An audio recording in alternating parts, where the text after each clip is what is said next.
پوری دنیا کے انس اور جن ایک طرف ہو جائیں، آپ کو فائدہ پہنچانا چاہیں آپ کو فائدہ نہیں پہنچا سکتے ہیں، مگر اتنا ہی جتنا اللہ تبارک و تعالیٰ نے آپ کے لیے لکھ رکھا ہوا ہے۔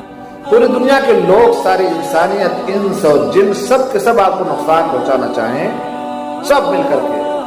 بادشاہ، وزیر، منسٹر، جتنے پاورفل لوگ ہیں، سب آپ کو نقصان پہنچانا چاہیں تو کوئی بھی نقصان نہیں پہنچا پائیں گے، مگر اتنا ہی جتنا اللہ تبارک و تعالیٰ نے آپ کے حق میں لکھ رکھا ہے۔ تو اگر کوئی شخص آپ کی برائی کر رہا ہے، آپ کو بدنام کرنے کی کوشش کر رہا ہے، آپ کے پیچھے پڑا ہوا ہے، وہ آپ کو کچھ نہیں کر پائے گا۔ آخر میں وہی پریشان ہوگا، آخر میں اسی کے لیے بربادی ہے، آخر میں ذلیل وہی ہوگا،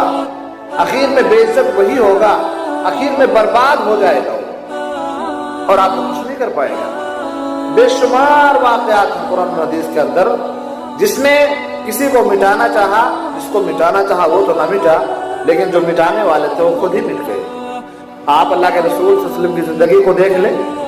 آپ کو برباد کرنے کی کتنی کوششیں کی گئی،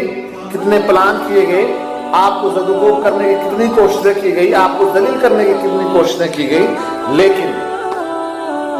اللہ کے رسول صلی اللہ علیہ وسلم کا نام آج بھی ہر سیکنڈ اس دنیا کے اندر لیا جاتا ہے اور آپ کے اوپر درود و سلام بھیجا جاتا ہے، اور قیامت کی صبح تک ایسا ہوتا رہے گا۔ لوگوں کی فطرت ہے کہ آپ کی خوشحالی کو دیکھ کر کے، آپ کو خوش دیکھ کر کے آپ کو پریشان کرنے کی کوشش کریں گے، لیکن آپ کو پریشان ہونے کی کوئی ضرورت نہیں ہے۔ بس ایک کوشش کریے کہ اللہ تبارک و تعالیٰ ہمیشہ آپ سے خوش رہے، اس کے لیے اللہ اور اس کے رسول صلی اللہ علیہ وسلم کی اطاعت و فرما برداری کرنی ہوگی۔ اللہ تعالیٰ سے دعا ہے کہ اللہ تبارک و تعالیٰ ہمیں اس کی توفیق دے۔ وصلی اللہ علی نبینا محمد وعلی آلہ وصحبہ وسلم۔ والسلام علیکم ورحمۃ اللہ وبرکاتہ۔